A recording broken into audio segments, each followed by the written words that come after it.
Good Wednesday evening and welcome to the NCWLIFE Evening News. I'm Grant Olson. Before we get to today's top news stories, let's take a peek outside our weather window on this Wednesday. And boy, what a difference a day makes. Beautiful out there this afternoon. No rain showers, not much wind, just lots of blue skies and some light clouds as we look down from our monitor Sky-Fi Tower camera at the beautiful Upper Valley. And you can see the Wenatchee River just to the left side of your screen and the beautiful snow-capped Cascades there in the background. But we've got more snow forecast for those Cascades. In fact, tonight right through Friday night, notice just to the west of Wenatchee, a lot of snow in the Cascades. We could see up to a foot of snow in the Cascades. Also, 30 inches possible for some mountain passes, so be very, very careful if you are traveling. Also, what we're going to have to deal with tomorrow, plenty of wind. In fact, we're going to see that a little bit closer to home too. Wenatchee, I don't know if we'll see a 32-mile-an-hour gust or not, but I think you folks in Moses Lake, of course, the windier spots, the Waterville Plateau, you could see those wind gusts between 30 and 40 miles an hour tomorrow. And we'll have more on that and into the weekend, your weather forecast coming up a little bit later on. And now a few of the stories we're following for you tonight. The drivers of both a semi and a pickup were hospitalized with minor injuries this morning after their vehicles collided on Interstate 90 west of George. A public broadband bill pushed by a Central Washington legislator has passed the State House and now heads to the Senate. And the price of Bitcoin has more than doubled since December, but that hasn't led to the sort of gold rush of cryptocurrency miners in north central Washington that was seen in 2018. But first, our top story tonight, the 18-year-old East Wenatchee man arrested on suspicion of child porn last week was charged yesterday in Douglas County Superior Court. Tevin Lee Vallison now faces 3 criminal counts of possessing explicit images of children. East Wenatchee police arrested Vallison and seized his electronic devices on Friday, acting on a tip from the Internet Crimes Against Children Task Force.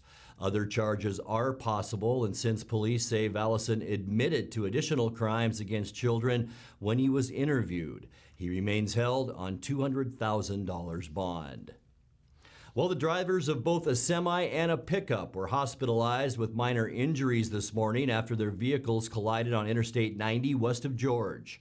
The Washington State Patrol said the unidentified driver of the Ford F-150 pickup has been cited for second-degree negligent driving and driving with a suspended license. The accident happened shortly after 9 a.m. and partially blocked the westbound lanes for about an hour. Well, a public broadband bill pushed by a Central Washington legislator has passed the State House and now heads to the Senate. But key sponsor, Representative Alex Ybarra of Quincy, ultimately voted against passage. Ybarra from the 13th District was one of 18 sponsors of House Bill 1336 when it was introduced in January, aiming to lift restrictions on cities, towns, counties, PUDs, and port districts creating their own broadband services. But when it came to a vote yesterday, Ybarra said the bill showed flaws after it was revised in committee. This particular bill started the conversation, so the folks that are going to bring internet to the folks, to the kids, to the parents, if that's what this did, then that's a great start. There's, as we all know, working a little bit in the broadband world, I know that there's different avenues of bringing broadband to everybody, to the rurals as well. And hopefully this bill is just one way of doing that. But there are other ways, and I think there'll be other methods of bringing broadband to the other ways. So because of the other ways to bring broadband to the rurals, I think that I'll be voting no until we come up with a solution that makes that's I think might be a better way of doing it. That bill did pass the House yesterday, 60-37. Ybarra's fellow 13th District Representative Tom Dent also voted nay. 12th District Representatives Keith Gaynor and Mike Steele voted in favor. Well, the price of Bitcoin has more than doubled since December, but that hasn't led to the sort of gold rush of cryptocurrency miners in north central Washington that was seen in 2018. Since being overwhelmed by would-be miners a few years ago, PUDs have set up higher power rates for such ventures. Chelan County PUD said today that the amount of power used by miners has held steady since 2019, but the number of such operations has actually fallen from 17 in 2019 to 6 currently. Douglas PUD says 2 existing mining operations have ramped up their usage recently, but there hasn't been a frenzy of new applications. Miners haven't come close to meeting power usage limits set up by Grant County PUD in 2018. So on Tuesday, commissioners voted to move mining operations back to their former rate schedules. The PUD said if power demand surges from miners, they will likely go back to those higher rates. Well, coming up next, Chelan Douglas Health Officer Dr. Malcolm Butler and State Epidemiologist Dr. Peter Houck talked about their personal experiences with the COVID-19 vaccine. With COVID vaccinations in full force across the area, the Washington State Department of Health is warning of COVID-19 vaccine scams, with some using the pandemic to benefit themselves. And Chelan County residents can sign up now for a free opportunity to get rid of brush, trees, and limbs. I'm Grant Olson, and you're watching the NCWLIFE Evening News.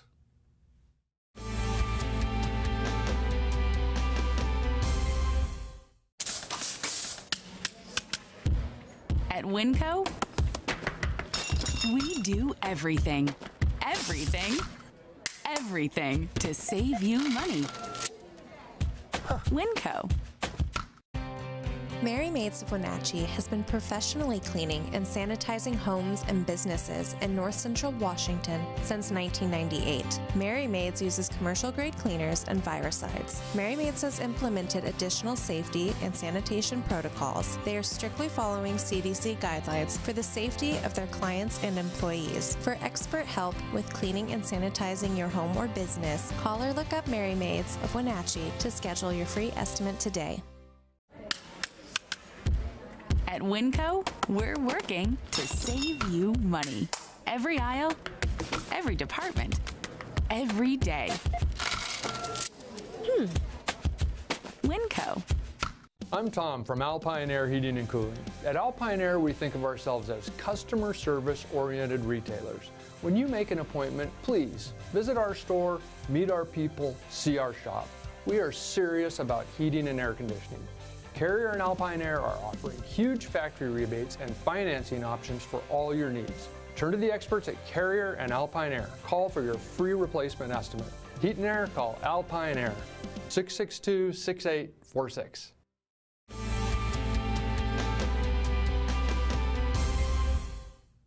Welcome back. In another news, the incidence rate of new COVID-19 cases in Chelan and Douglas counties has finally dropped below a key level in the last 14 days. Fewer than 200 new cases have been detected per 100,000 people in the population. That's a yardstick doctors use to measure the prevalence of the coronavirus in a community.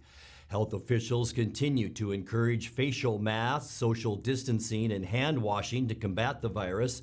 About 16,000 people in Chelan and Douglas counties have now received both of the necessary shots in their coronavirus vaccinations. That's about 17% of the adult population.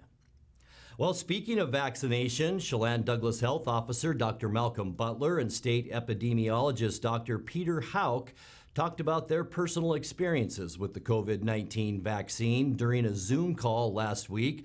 That was with the Wenatchee Valley Museum and Culture Center's Kristen Lodge. Both said they experienced some side effects, but said the importance of now being protected from the virus far outweighs any of their temporary discomfort. And, full disclosure, the vaccine's a little bit bumpy, After my first dose, my arm was pretty sore and my muscles were sore, and I couldn't tell if it was because the gym had just opened and I was hurting. But man, after that second dose, I was laid up for a couple days. It was pretty rough.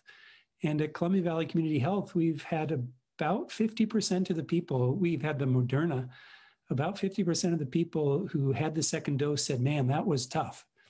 So it's not the same as a flu shot or some other shots where really you're a little achy for a few hours. This is a little bumpy. Do you have advice for people as they're navigating that, what they can do to help make themselves more comfortable? Yeah, well, it appears that being well hydrated is important. And certainly if you are caring for an elderly person who is frail, who gets the vaccine, they're going to need help. They're going to need someone checking on them throughout the day, bringing them, tea and chicken soup and the other things we do.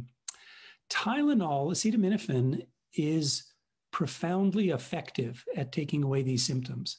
So even during my rocky period, I took a couple of Tylenol and I was able to go snowshoeing up the Jacobson's Preserve, and then came back down and the Tylenol wore off and I was feeling not very good again.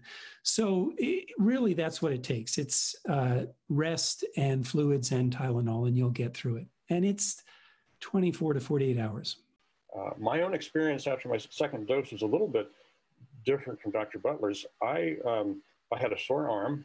I had some muscle aches, but I'd also taken a couple of fairly dramatic falls while skiing. So I had a good reason for hurting, just maybe like you went to the gym.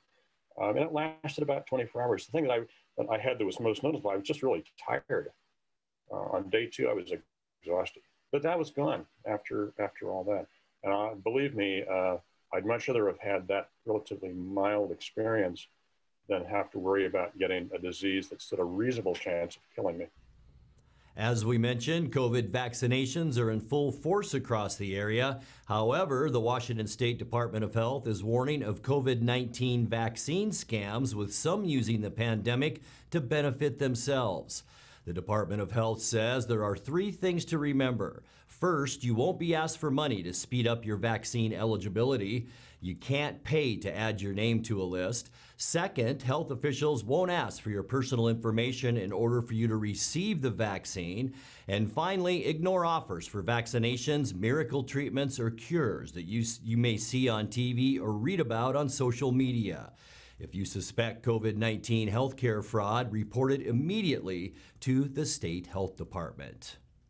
Well, as we take you to break, Chelan County residents can sign up now for a free opportunity to get rid of brush, trees, and limbs up to 8 inches in diameter. Cascadia Conservation District and the State Department of Natural Resources are teaming up to offer the chipping event in May, but reservations must be made by April 15th. For more information and to sign up, follow the link on the cascadia.org website. Organizers stress they will not be accepting noxious weeds, sod, leaves, or garbage at this event.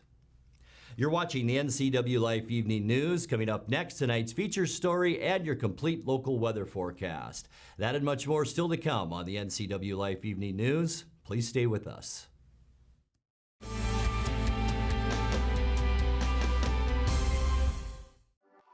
Winter is a great time to trade in your current hot tub.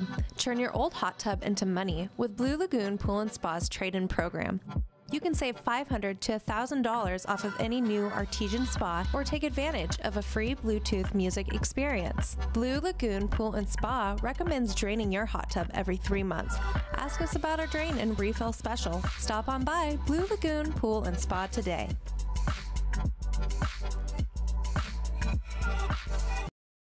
Link Transit is ready when you are. With enhanced health and safety measures, we've installed upgraded air purifiers and safety partitions between drivers and passengers. Plus, the interior of all of our buses are thoroughly cleaned and disinfected every day. When riding Link Transit, please remember to wear a mask, maintain physical distance, sign up for transit alerts, and stay home if you are sick. Healthier transit is here. Go to linktransit.com to learn more.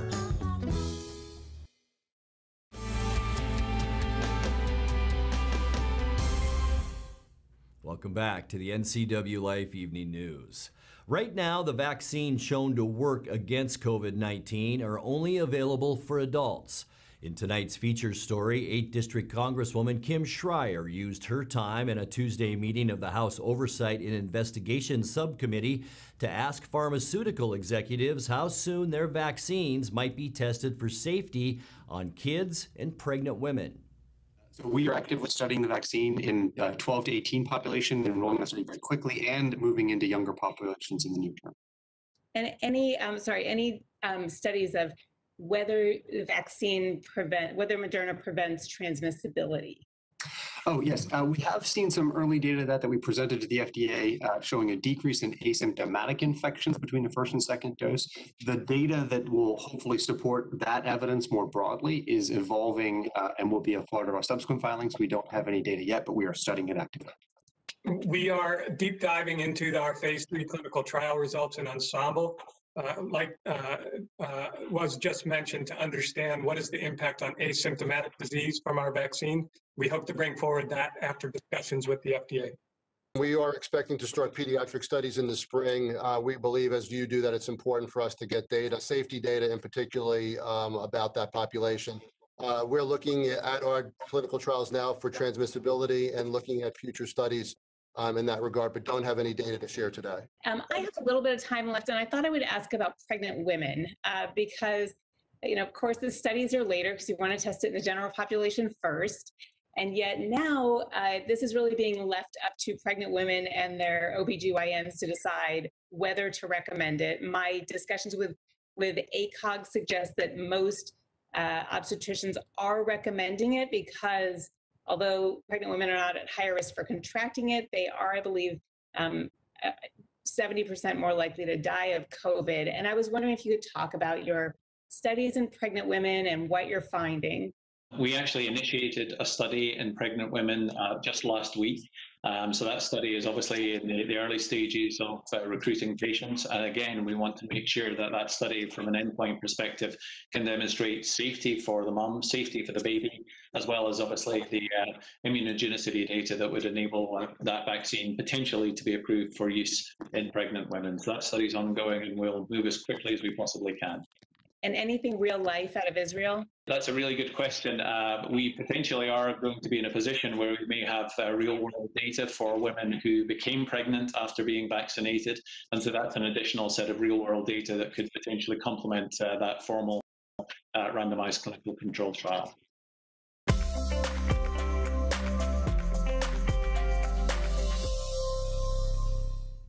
Time now to take a look at your North Central Washington weather forecast. And before we get to the details of that forecast, outside we go and out looking out our weather window. And what a day today. It was just gorgeous, wasn't it? Lots of blue sky out there as we look down at the upper valley from our Monitor Sky-Fi Tower camera. And as I mentioned, lots of beautiful blue sky and beautiful snow on the Cascades as well. And there is more snow headed that way. We'll talk about that in a second. But unofficial high temperature today, not bad, 43 degrees, just a couple of degrees below where we should be at 45. 30 was our overnight low, and that's also almost right on to where we should be at 29 for this time of year. Record high 59. That was set back in 1991. Record low 13 set in 1993. We're still at 2.44 inches of precip for the year, 14.9 inches for the season. Sunrise 6:50 this morning, and we'll set this afternoon at 5:39. Let's take a look now at how your Thursday weather shapes up, and I hope you enjoyed today. Big changes for Thursday. Not so much temperature-wise, but yes, we are going to see plenty of wind tomorrow. 15 to 25 miles an hour out of the west, maybe even gustier here in the Columbia Basin. We'll see that wind back here in the Wenatchee Valley with highs generally in the lower to mid 40s. 44 in Wenatchee and 43 the high tomorrow in Chelan. Tonight we can expect increasing cloudiness. It will be calm overnight tonight. There is an area of high pressure out in the Pacific and one right here in the Great Basin area. That's keeping our skies clear. But here's our next storm system as it begins to drop down as we get into Thursday. And look at all of this wind associated with that storm system. We are talking winds possibly 30 to 40 miles an hour, not only in Moses Lake, but over in the Spokane area. A 30% chance for rain mixed with snow. And as we get into Friday, we're not going to be able to shake those winds completely on Friday. Most of the winds will be in the Cascades, 10 to 20 miles an hour, but we will see a 40% chance for rain mixed with snow on Friday before we get to the weekend. And that's where high pressure will build back in just off the Pacific coast. That'll bring us dry conditions, light wind, and seasonal temperatures once again in the mid 40s. Sunday, pretty much the same thing. Maybe a few more clouds rolling in from the west, but our temperatures still across most of eastern Washington will be well into the 40s and maybe even even 50s in the Tri-Cities. For Monday, partly cloudy, very quiet weather. High pressure getting scrunched down a little bit by another area of low pressure. Winds could get a little bit breezy at times on Monday with temperatures once again near normal. And then by Tuesday, boy, high pressure will really develop in the Great Basin area, and it's going to drag some of that southwest air our way, and we are going to see a nice warming trend starting on Tuesday with highs here in the upper 40s, and we are talking middle 50s down in the Tri-Cities. Let's take a look now at your 7-day forecast. Tonight we'll drop down to 30, 44 tomorrow, windy, a 30% chance of rain and snow. We'll continue with the 40% chance of rain and snow on Friday, more wind as well. Beautiful then for the weekend, mostly sunny Saturday, partly cloudy Sunday with highs generally in the mid 40s. And then as we get into next week, especially Tuesday, look at that, mostly sunny and warmer with high temperatures around 49. And that's a look at your local weather forecast. Coming up next, tonight's sports report with Eric Granstrom and more as the NCWLIFE Evening News continues right after this.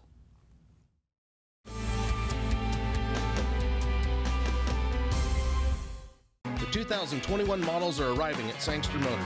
General Motors is on the move with the all-new 2021 Yukon. Yukon is redesigned from the ground up with a bold new look and all the latest technology. Also new is the Canyon AT4 pickup. This off-road equipped mid-size truck will challenge any rival for performance and value. Both of these models will offer Duramax diesel options for maximum power and economy. The American Challenge is game on at Sangster Motors now.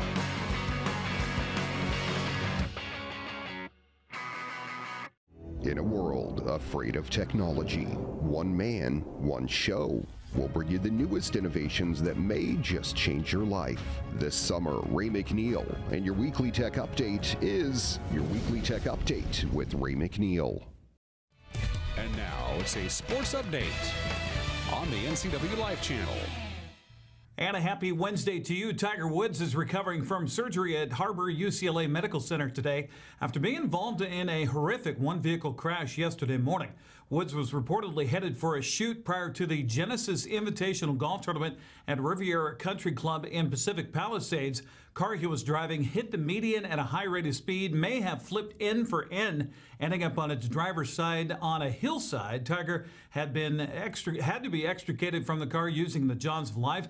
According to reports with ESPN, Woods underwent surgery to repair significant injuries to his lower right leg, including multiple open fractures. According to the release on Tiger Woods' Twitter account, he's awake, responsive, and recovering in his hospital room. The 45-year-old recently underwent back surgery and was hoping to begin rehab shortly to make it back to the golf circuit in time for the Masters in April. Now, prayers are being said just so Tiger can walk again and be able to play with his children. Well, Arizona State shot a blistering 50% from the field and drained 10 three-pointers en route to a 97-64 blowout of Washington in Pac-12 men's basketball last night. Amir Wright threw down a dunk for the Huskies with 6:13 remaining in the first half.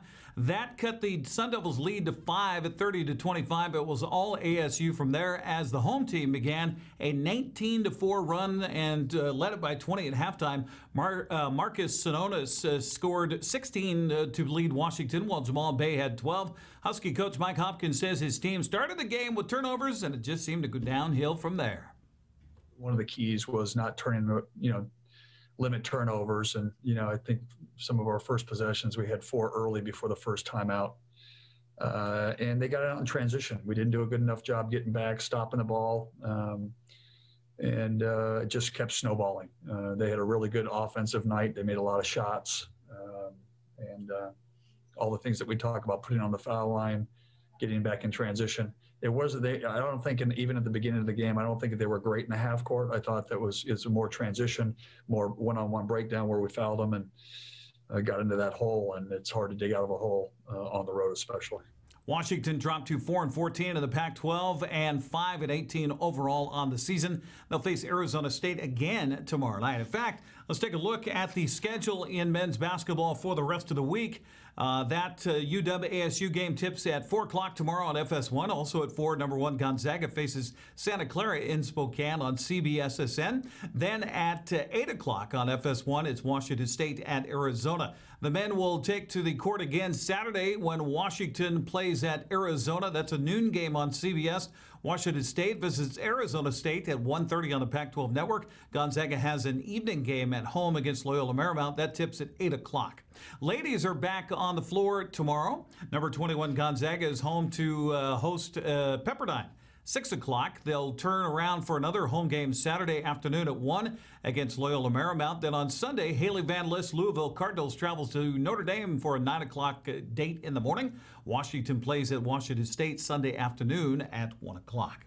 Well, the Seattle Mariners are in serious damage control after their CEO stepped down Monday following his embarrassing comments regarding personnel to a Bellevue Rotary Club. Part of the recovery lands on the shoulders of team leaders such as Marco Gonzalez. Now in his 7th MLB season, Gonzalez says he knows the truth about the culture in the organization and that Mather's comments don't reflect that. It's an unfortunate distraction for this group. But the positive is that we've built a really solid culture here over the last couple of years. We built a culture in which the players are beginning to run and guide the direction of this team. And this is something that we will move on from. Our group will come together on. And although it's been a distraction, I think it's something that it shows us how strong our culture is, to show how much this is singled out, a certain person. This is a special group here. And, I think we'll only move forward to better days ahead. Gonzalez says the rest of the players are really focused on baseball rather than what's happening in the front office. Just to have our entire group here, to see some familiar faces, meet some new guys. And one thing that I've noticed that's different about this camp is just the energy. I mean, there's just a buzz. It feels different. And we know that we have special talent, but more importantly, I think we have better character here in camp. So it's been a lot of fun being around these guys. Everyone's working their tails off, and it's all business. We're itching to get to work. We got live BPs today and tomorrow, and we're itching to get these games underway and see what this team can do. Manager Scott Service did have the chance to address the situation Tuesday for the first time with the reporters. He said he hopes the players will be able to get past this and focus on baseball as well. Speaking of focusing on baseball, Mariners held their first full squad scrimmage yesterday after position players arrived over the weekend. Seattle's first Cactus League game has been moved from Saturday to Sunday at 1:10 in Peoria against San Diego. Mariners, by the way, will play 27 games in the spring before opening the 2021 season April 1st at home against San Francisco at T-Mobile Park. That's a look at sports news. I'm Eric Grandstrom on the NCWLIFE channel. Grant, back to you. Thank you very much, Eric. Now, take a deep breath, Eric. Breathe a little bit, because we are coming right back to you now for a look at what's coming up tomorrow morning on Wake Up Wenatchee Valley. Eric.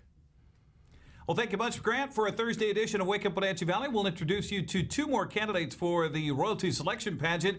Olga Murillo and Sofia Hernandez will sit down with me for an interview. We'll get that for you tomorrow. Also, celebrating an odd, obscure holiday regarding a pistol. We'll tell you more about that coming up on a Thursday edition of Wake Up Wenatchee Valley. Hope you join us bright and early tomorrow morning at 7 o'clock right here. Grant?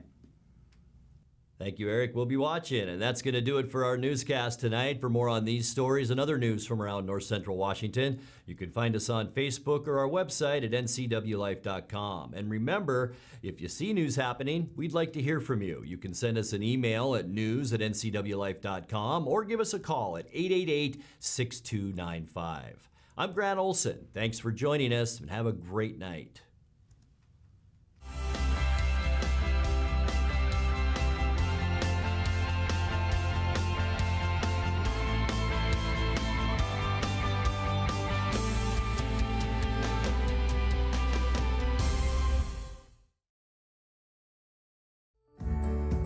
Having a relationship with your pediatrician is so important. Feeling that sense of trust, that is priceless. I tell everybody about CVCH. I love it there. When I make an appointment, I don't have to take an entire day off. As a working mom, my life is really busy. Family time is everything. That's what we all work towards. And I feel like CVCH respects that.